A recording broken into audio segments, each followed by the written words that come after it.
Tucumán y la tierra de los brujos. ¡Hala! ¡Oiga! Buenas tardes, amigos de Destape TV. Estamos dando inicio a una nueva emisión y emisión a la vez de su programa Destape Noticias y definitivamente con la información, la noticia al minuto. Estábamos comentando algunos temas relacionados y vinculados al quehacer nacional y como siempre, el plato fuerte es las entrevistas. Ya está con nosotros el sociólogo y docente universitario joven, profesional, lambayecano Richard Campos. Con él vamos a conversar un tema que el día de hoy evidentemente tiene una importancia y una trascendencia en el tiempo que hay que tomar en cuenta. Nos referimos a la llamada famosa captura del siglo, y en donde exactamente hace 24 años logró detenerse a quien era el cabecilla, a quien constituía la figura, si se quiere, más importante en la cadena de mando de lo que es aún todavía, hay rezago del llamado Partido Comunista del Perú, Sendero Luminoso.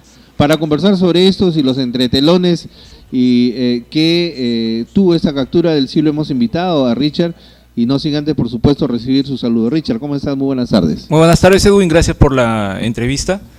Y bueno, acá para absolver algunas preguntas que puedan surgir. Yo creo que en torno a esa famosa captura del siglo hay muchos mitos, muchas situaciones que se han ido creando en el tiempo y que de alguna manera, más bien alguna gente vinculada a los sectores políticos que directamente no tuvieron nada que ser, un poco como que se irrogan el haber sido los generadores de esta captura muy importante, porque el haber capturado a Abimael Guzmán significó el golpe más fuerte que sufrió la organización Sendero Luminoso. ¿Qué puedes opinar en primera instancia al respecto?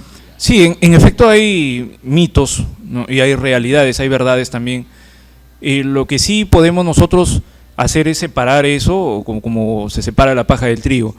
Y en este caso, por ejemplo, es necesario decir, por ejemplo, de que Abimael Guzmán no cae necesariamente porque viene el GEIN y lo atrapa, que si bien es cierto, esa era su función y también esa era su fin.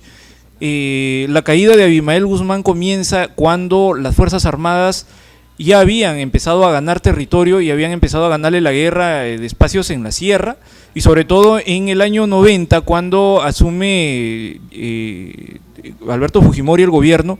La lucha contra el terrorismo cambia totalmente su estrategia, y en este caso es de que se comienza a tener la decisión política que en los dos gobiernos anteriores no se tomaron en cuenta para nada. Hay que tener muchísimo cuidado en eso, porque por ejemplo se dio la oportunidad en alguna ocasión en el año 82, que yo recuerde, los libros de historia dicen en el año 82, Clemente Noel Morán, que era el jefe político-militar de Ayacucho, sus fuerzas habían detectado que Abimael Guzmán se encontraba gravemente enfermo en una localidad en Chuchi y lo habían rodeado, ¿no? Bueno, se requería el permiso presidencial para proceder a su captura, y bueno, el arquitecto Belaúnde, que en paz descanse, dijo no, porque puede haber algún exceso y ese exceso puede determinar de que haya algún uso de la fuerza y seguramente a mi gobierno lo van a acusar de asesino. Entonces, finalmente eso no se dio, finalmente las cosas ahí salieron mal y el señorío del terror por parte de Sendero Luminoso continuó hasta dejar prácticamente a todo el país en ruinas.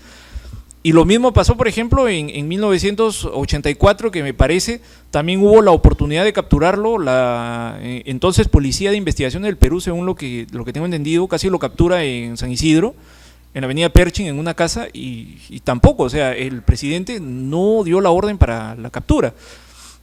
No sé exactamente cómo fue la parte de Alan García, pero fue un proceso también en los años 80 y lo hemos vivido los dos bastante fuerte, hasta que en el año 90, pues a partir del año 90 se toma ya la decisión política de decir, hagan esto, y se hizo. En el año 92, poco después del golpe del 5 de abril, el famoso autogolpe, hubo un hecho importante que fue la recuperación de las cárceles. La recuperación tanto de Lurigancho como de Castro Castro. Hay que recordar que hay un famoso video en el que se puede apreciar claramente cómo todas las huestes de Sendero Luminoso dentro de la cárcel prácticamente le habían hecho un fortín, ¿no? De ellos. Era una especie de zona liberada.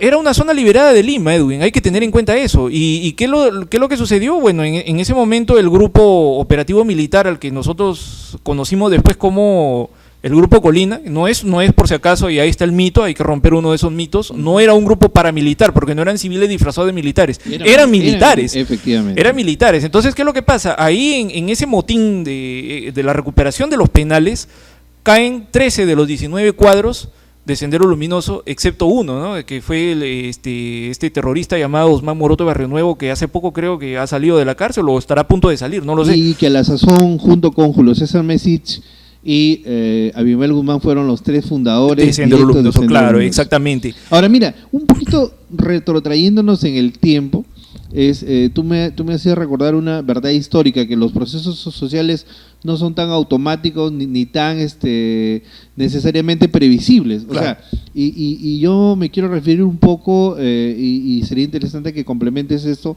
a la formación de Sendero. O sea, Sendero no nace en 1980, cuando en un poblado en Chusti, justamente que hacías tu referencia, en Ayacucho, hace su primera aparición. Eso fue la aparición pública de Sendero Luminoso, pero Sendero Luminoso comienza a gestarse desde 1977-78, en plena segunda fase del gobierno militar, en ese caso de Morales Bermúdez, cuando en ese tiempo mozalbetes, estudiantes recién egresados de la San Agustín de Arequipa, Abimael Guzmán de la Escuela de Filosofía, Julio César Mesich de Ingeniería y Osman Morote de Antropología, coincidentemente, entre comillas, van a ejercer la docencia en la Universidad de San Cristóbal de Huamanga. Es decir, ahí comienza el proceso de trabajo ideológico. No, a ver, ¿O el tienes año, tú alguna no, alguna otra versión? sí, el año 77 yo creo que ya es demasiado tarde. En el año 77 incluso se habla de que Morales Bermúdez sí supo de la existencia de este grupo, pero no hizo nada al respecto. Yo sé, por ejemplo, de que Abimael Guzmán había estado en el año 69 en China y había pasado por un proceso de adoctrinamiento con Mao Zedong. Bueno, ahí es donde se hace un maoísta convicto y confeso. Se hace un maoísta convicto y confeso. Y luego ellos vienen acá al Perú y comenzaron a partir más o menos del año 70. Ya, ¿no? Llega a la Universidad de Huamanga y hay que tener en cuenta de que en aquella época ya se hablaba muchísimo. Habían movimientos del comunismo aquí en nuestro país. Hay que tener en cuenta de que incluso el Che Guevara pasó disfrazado por Lima antes de pasar a Bolivia a morir en el año 67. Y acá han habido algunas guerrillas. Hugo Blanco pues fue uno de ellos, ¿no? Cuando se levantó en la convención en el Cusco. En efecto, fue un subversivo que las Fuerzas Armadas, claro. El 65 debe recordar la guerrilla de Luis de la Puente Uceda. Exactamente. Que cuando sale del APRA, crea primero el APRA rebelde y luego se convierte en el MIL. En el MIL, el Movimiento de Izquierda Revolucionaria. Y luego esto dio paso al MRTA en 1982. Así es. Entonces, ahí tenemos en cuenta, por ejemplo, de que ya habían subversivos tratando, como te decía, y como dicen algunos otros expertos, de subvertir el orden en el Perú, pero el peor de todo fue pues Sendero Luminoso, ¿no? Ahí vino este líder delirante, hay que decirlo así, desde Arequipa, porque él era arequipeño, a Abimael Guzmán, y llegan a la Universidad de Huamanga y ahí se comienza a gestar. Ahora, ¿no?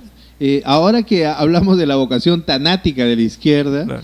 Y de la vocación por su atomización, que creo que hasta ahora es algo real, Sendero Luminoso, en un principio, Abimael Guzmán había sido militante del Partido Comunista del Perú, Patria Roja, y de ahí tengo entendido se desmembra Bandera Roja, y de Bandera Roja sale por el Sendero Luminoso de José Carlos Mariátegui. Claro, Bueno. claro, o sea, se dividen en dos, ¿no? Los pro-soviéticos y los pro-chinos. Así es.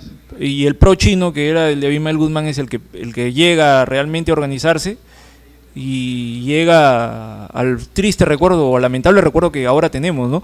Y en ese caso, por ejemplo, si saltamos desde esos años hasta el año 80, vamos a tener en cuenta de que ellos ya eran una formación, y a partir del año 80 ellos le declaran la guerra al Perú. Recordemos, fue creo el 15 o el 12 de mayo de 1980, sí, un día antes, una noche antes de las elecciones que deberían devolver al Perú a la vida democrática, y en la que sale elegido pues Fernando Belaúnde. Por segunda vez. Por segunda vez, claro. ese fue el caso, ¿qué te digo?, fundacional de la guerra que enlutó al país. Y yo tengo en este sentido que hacer una crítica importante. Muchas personas, desde la derecha, yo soy un hombre de derechas, me considero así, pero no estoy de acuerdo con muchos postulados que me dicen a mí, eso no fue una guerra, no fue un conflicto. Como diría Luis Alberto Sánchez, te consideras un conservador, pero no un reaccionario. Algo así, mira. Luis Alberto claro, sí decía, yo soy conservador, sí, pero no reaccionario. Claro, algo así. Mira, a nosotros nos suelen decir, por ejemplo, no hubo una guerra, lo que hubo fue terrorismo. Bueno, en Siria hay una guerra y Al-Nusra e ISIS no son beligerantes, son terroristas, por el amor de Dios. Ahora son dos grupos muy brutales, en extremo brutales, sí. Y eso mismo era Sendero aquí en nuestro país, era en extremo brutal. Y uno no puede olvidar, por ejemplo, que ellos mataban a machetazos, a pedradas, a hachazos, te pasaban caballos por encima de la cabeza, sí, y luego terrible. Una vez muerto te dinamitaban. O sea, fue el grupo terrorista más atroz que registra la historia no solamente de América, sino del mundo. Bueno, dicen que lo único comparable fue lo de Pol Pot en Camboya, ¿no? Algo parecido. Seguramente algo parecido, eran polpotianos, digamos. Exacto, pero polpotianos por el procedimiento y por la insanía a la hora de ejecutar ese tipo de hechos, por demás execrables. Mira, para que lo tengan en cuenta la juventud que a veces sí, eso es bueno, comenta eso es bueno. Y no sabe absolutamente de qué están hablando, pero repiten de paporreta lo que otros dicen. Oiga, Sendero Luminoso lo que hacía, y esto va muy en cuenta para los amigos, los pulpines, ¿no?, que dicen de que Abimael Guzmán es un preso político cuando no es así. Señor, en las sierras, hay testimonios que en las sierras Sendero acarreaba gente como prisioneros de guerra, se los llevaba a cuevas y mataba a bebés para evitar que con su llanto, el eco que hacía en las montañas, los delatara frente a las Fuerzas Armadas que llevaban a perseguirlos. Eso es lo que hacía Sendero Luminoso. Así actuaba. Entonces, los jóvenes deben saberlo de una vez por todas. Y otra cosa que también es criticable es de que un sector político tenga que venirnos a nosotros a dictar la agenda de la memoria, a decirnos, por ejemplo, que no hubo, en este caso, las condiciones necesarias para que la prosperidad llegue al Perú y por eso se levantó Sendero, cuando eso no es así. El gobierno militar de Velasco encuentra un Perú casi encaminado. Las obras que hizo Belaúnde, como las centrales hidroeléctricas, la carretera marginal de la sierra, no fueron continuadas por capricho. Y eso fue lo que generó básicamente algunas condiciones de pobreza, pero eso tampoco es la causa necesaria para que haya venido Sendero a ocupar, digamos, el espacio y tratar de la brutalidad con la que trataron a la gente. Ahora, lo que sí sorprende... perdón, que te interrumpa, sí, 20.000 millones de dólares en pérdidas. Y más de 25.000 muertos. Con la brutalidad que se le caracterizó o que caracterizó a Sendero, yo creo que 25.000 muertos... Es poco. Sí.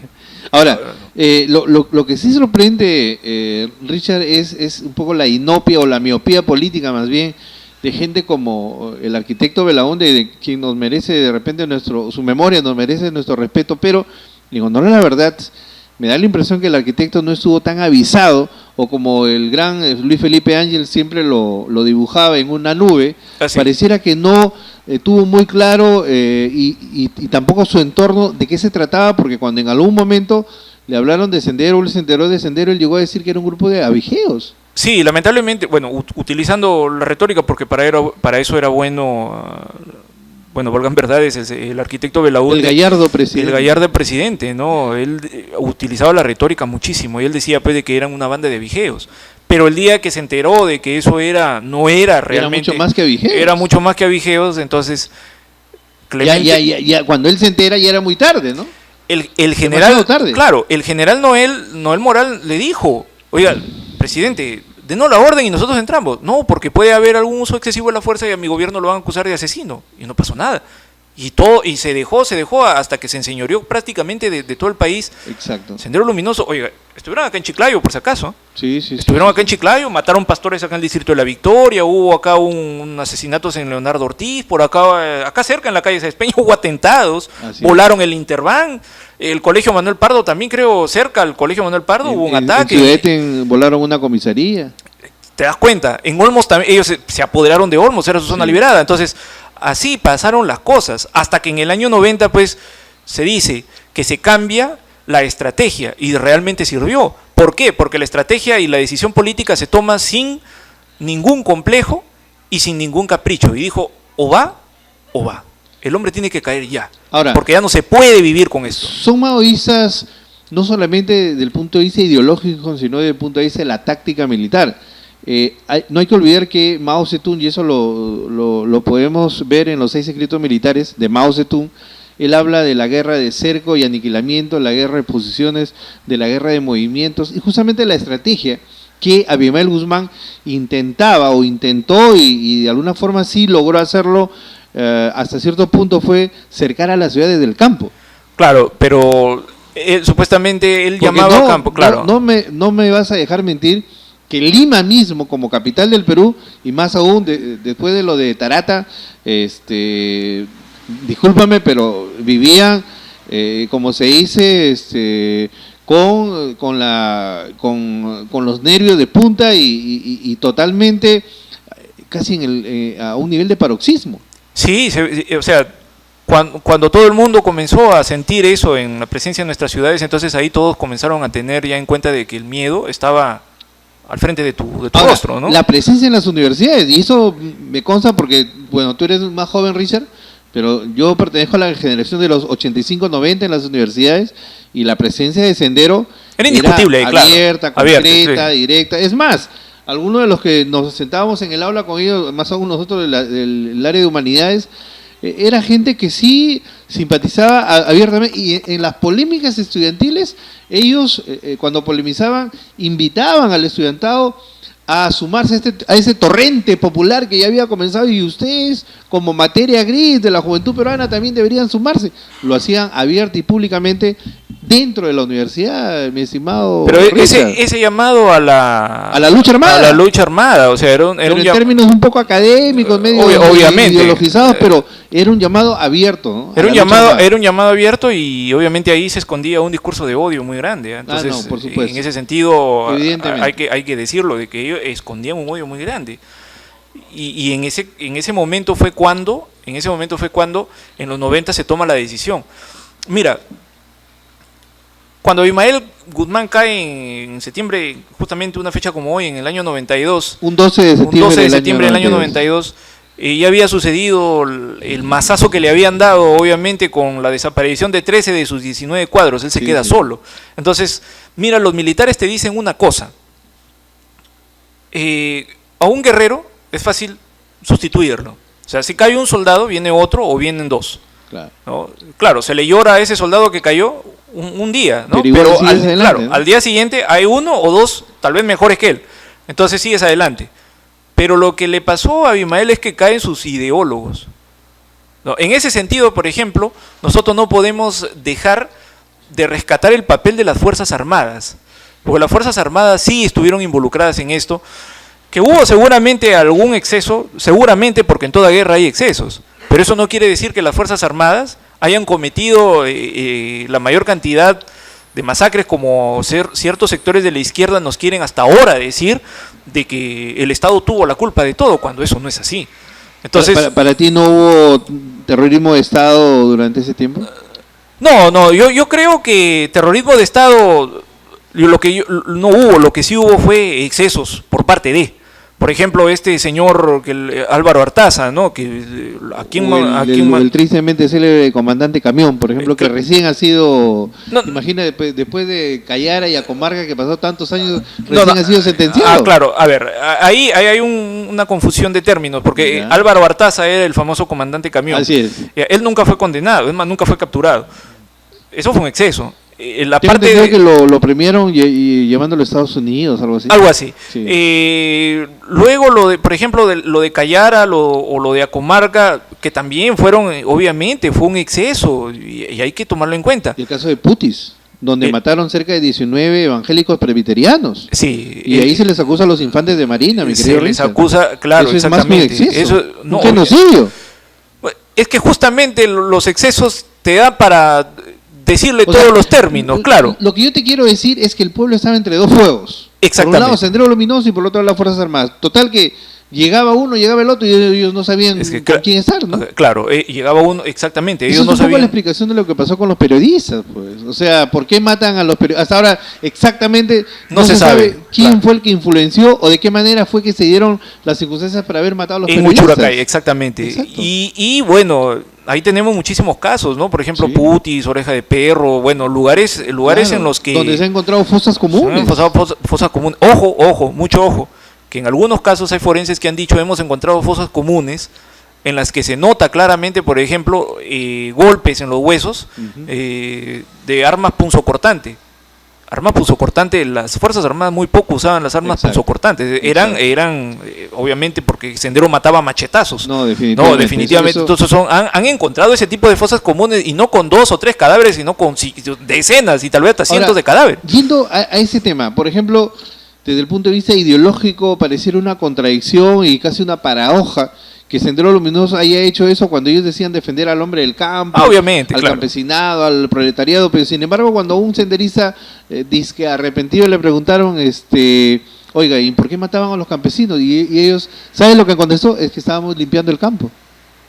¿Qué manera de limpiarlo? Limpiarlo, ¿no? Para que te des cuenta, por ejemplo, y en algunos casos la izquierda es tan contradictoria cuando te dice por Facebook, Estados Unidos es el peor país del mundo, luego te tomas una foto con tu casa decorada como si fuera una casa norteamericana y la cuelgas en Facebook y usas Facebook, y Facebook es pues una cadena nacida en el peor país del mundo. Que ellos, o sea, así está la contradicción, ¿no? O sea, ellos, Claro. y como tú me estás diciendo,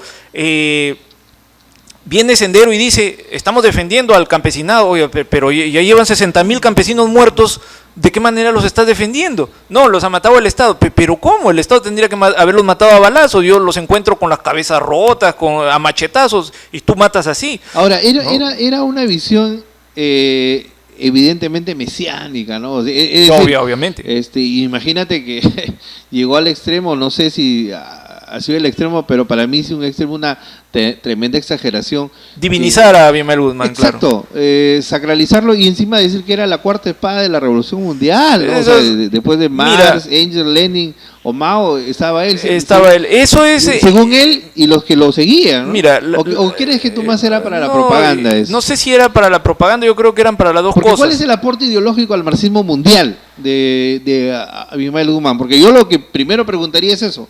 Si tú dices que es la cuarta espada de la Revolución Mundial... ¿Cuál es el aporte? Claro. Claro, ¿cuál es el aporte al marxismo heterodoxo? ¿No? No, claro. En todo caso, habría que ver cuál es el aporte del marxismo en sí al mundo, ¿no? Yo la verdad es que, a una discusión claro, de ahí carácter, tendríamos una, filosófica claro, ideológica. otra, y es creo para otra ocasión, Para pero otro momento. Pero mira, a partir, como te digo, de los 90s la táctica cambia, Sí. y se ahorraron vidas.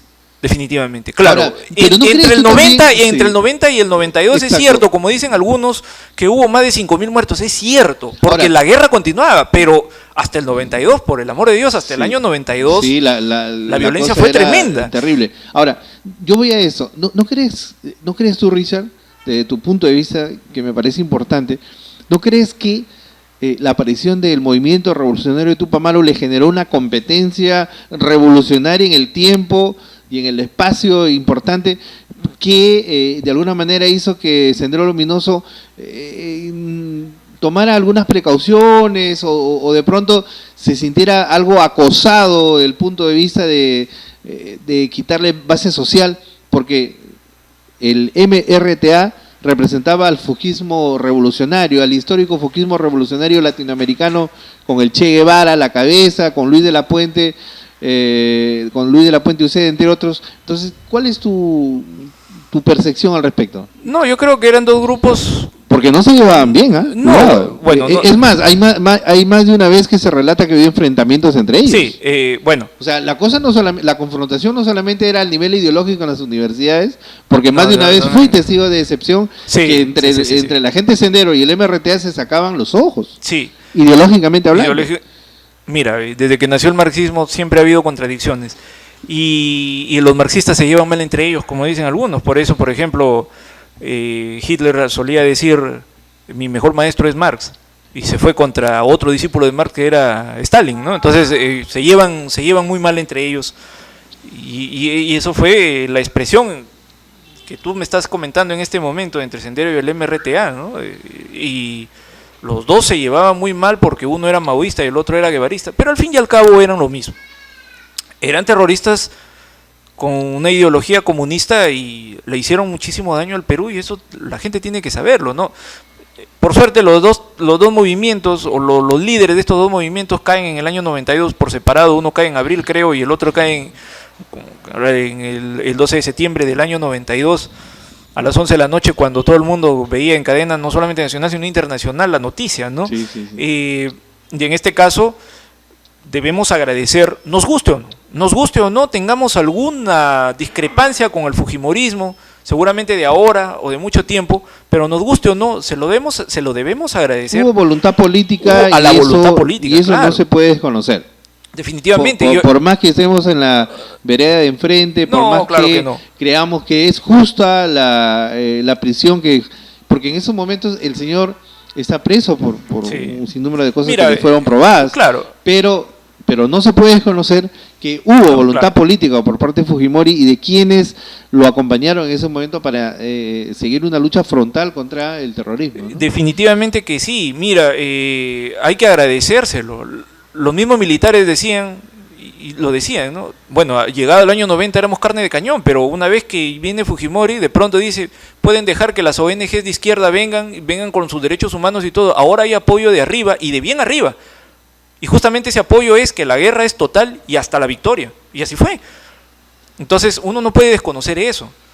Y tampoco debemos permitir que estos grupos de izquierda de ahora pretendan a nosotros dictarnos la agenda de la Ahora, memoria. ¿cuál es el ¿no? papel de Montesinos en todo eso, Richard? Mira, hay versiones encontradas. Yo no sé la verdad cuál habrá sido. Hay que tener en cuenta de que Montesinos era un hombre de inteligencia de toda la vida. Así es. Pero era un agente de inteligencia contra inteligencia. Bueno, y de la cosa es que era de de inteligencia. La también. cosa es que era de inteligencia. Así es. A veces le servía la CIA, a veces conversaba con los rusos, con la KGB. O sea, era un tipo que estaba en casi todas. ¿Y sabes quién te lo cuenta eso? Francisco Loaiza. Bueno, muy aparte, claro. El antropólogo y su amigo, claro. Colega tuyo, que se lo presenta a Fujimori. O sea, el tipo es... antes de las elecciones de los 90, un año antes, no se conocían Fujimori y Montesinos. No. Montesinos quería conocerlo porque más o menos en el tiempo, y porque tú sabes que ellos manejan las encuestas internas de las Fuerzas Armadas, sabía que podía dar la sorpresa, pero quien se lo presenta en una reunión privada fue Francisco Loaiza, y él lo narra en su famoso libro El poder de la oscuridad en el Perú. El rostro oscuro del poder. El rostro oscuro del poder. Así es. Mira, yo he tenido la oportunidad de leer ese libro y en este ¿Qué te caso... parece, por ejemplo, ahí lo que... Sí, hay muchas cosas interesantes y sobre todo porque fue testigo de excepción, ¿no? Obviamente, claro. Sí, y tomando en cuenta de que él lo presenta a Fujimori. Así es. Pero hay que tener en cuenta una cosa.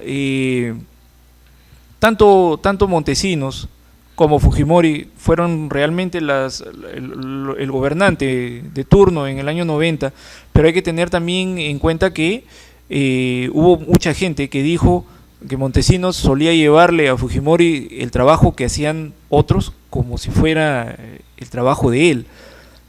Pero también hay que tener en cuenta que llegado un momento, tanto Fujimori como él tomaron la decisión, ¿no? Oye, tú eres un hombre de inteligencia, ¿y por qué no armas esto? Claro, hasta el año 90 decían de que el SIN, que ya lo habían creado mucho más antes, yo creo que el nombre no se lo debieron cambiar, debió quedar como SIN. Hasta el año 90 dicen que ocupaba unas oficinitas y le llamaban la UCI, ¿no? La Unidad de Cuidados Intensivos. ¿Por qué? Porque si alguien ascendía y era enviado ahí, ya ahí que terminaba su carrera. En cambio, cuando llega a Montesinos, ya fue otra cosa, porque comenzaron a organizar de verdad como un verdadero cuerpo de inteligencia que se diga respetable. Entonces, con ellos se permitió, con agentes que él organizó, que él reclutó, se permitió una lucha frontal contra Sendero. Entonces había que enfrentar con inteligencia. ¿Por qué? Porque aquí ha habido una cosa, Edwin. No sé si en imágenes en esos momentos estamos pasando el momento cuando fue que Tim Vidal, ¿recuerdas? No, ahí está Montesinos, claro. Montesinos está dialogando ahí con exactamente, con Abimael el famoso Guzmán. Abimael Guzmán. Claro, el camarada Gonzalo, ¿no? Exactamente. Pero acá lo que debemos tener en cuenta es una cosa. se habla de la famosa guerra de baja intensidad. Así es. Pero la guerra de baja intensidad fue necesaria para derrotar a Sendero, porque Sendero nos aplicó a nosotros, los peruanos, guerra de baja fue una intensidad. guerra no convencional. No, fue una guerra no convencional. Fue una guerra que no estaba escrita Es que justamente, en los tratados militares. Claro, Sun Tzu dijo, si quieres vencer al enemigo tienes que ser como él. Entonces, ahí está pues. Si quieres vencer al enemigo tienes que ser como él. Abimael Guzmán se escondía al frente del cuartel general del ejército. Increíblemente, porque el arte de la guerra dice que un lobo jamás va a hurgar sus propias fauces. Exacto. Entonces, el lugar más seguro para esconderte del lobo es justamente en las fauces del lobo, porque el lobo no se acostumbra a buscar sus propias fauces. Así es. Y eso era lo que pasaba. Pero se le dio el mensaje a Sendero, guerra de baja intensidad, una guerra de mensajes. Y ahí está la guerra de mensajes, pues. La Virgen que llora. ¿Para qué sirvió, por ejemplo, Barrios Altos? Que hasta ahora se habla de un agente que está en fiscalía, y ese caso no se cierra, de que en efecto la casa que ellos tomaron era una casa llena de terroristas. Las polladas eran una pollada de terroristas. Imagínate que decían, vamos a arreglar el desagüe, y habían vendido no sé cuántos cientos de tarjetas. ¿Y cuánto iban a sacar por el evento para arreglar el desagüe? 80 soles. Entonces, eso es lo que llamaba la atención de los agentes de inteligencia. Por tantas polladas vas a sacar 80 soles para reparar un desagüe. Entonces, ahí fue donde dan el golpe. ¿Y para qué fue? Para replicar el atentado a los húsares de Junín. ¿Y por qué, por ejemplo, se da el caso de Universidad de La Cantuta? Fue para replicar lo de Tarata.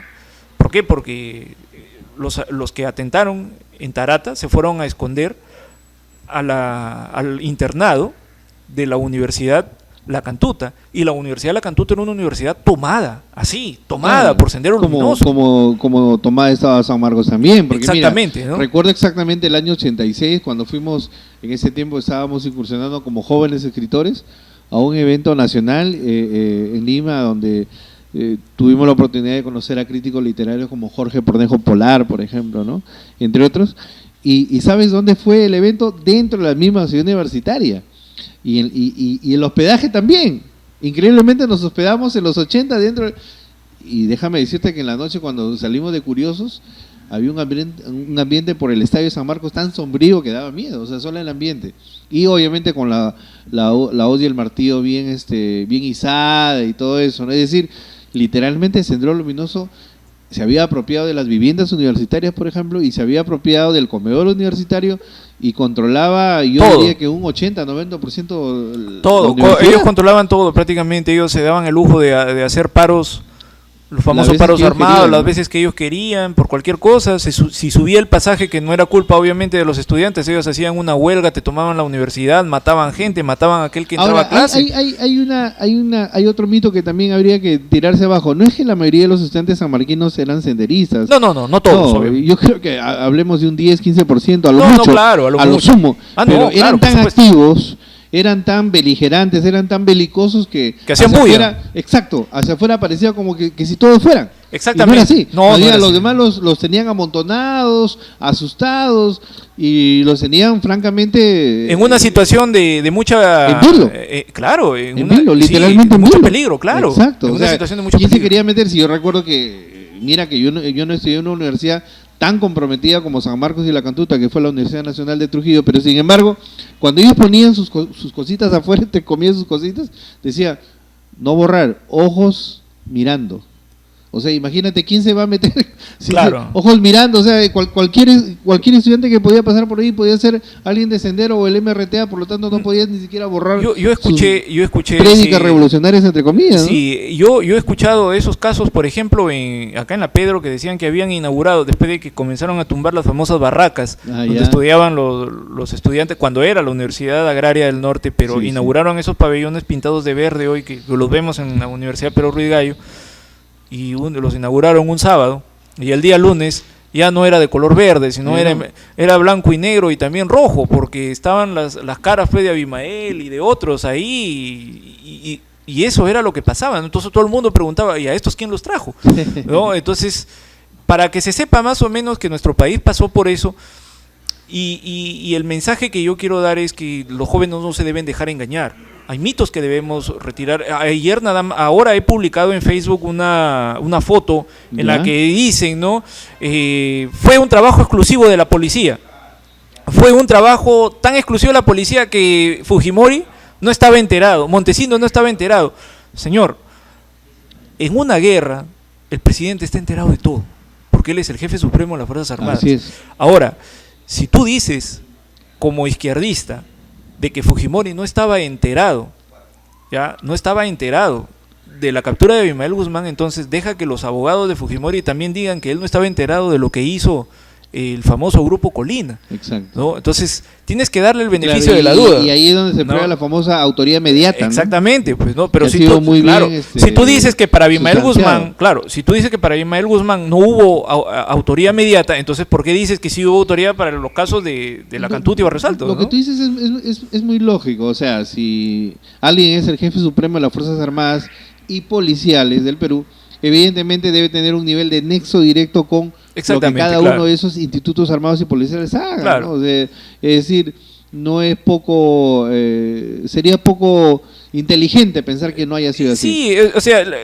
no sé por qué ahora los jóvenes se creen tantos mitos, la verdad, y por más que uno les trata de decir, más bien a uno, ellos están de ida y nosotros de regreso y nos intentan decir a nosotros, ustedes están manipulados. La verdad, a veces causa un poco de gracia eso, ¿no? Ellos dicen, ustedes están manipulados, cuando sabemos que nosotros hemos vivido todo eso, ¿no? Y vienen ahora a decirnos de que Abimael Guzmán es un perseguido político.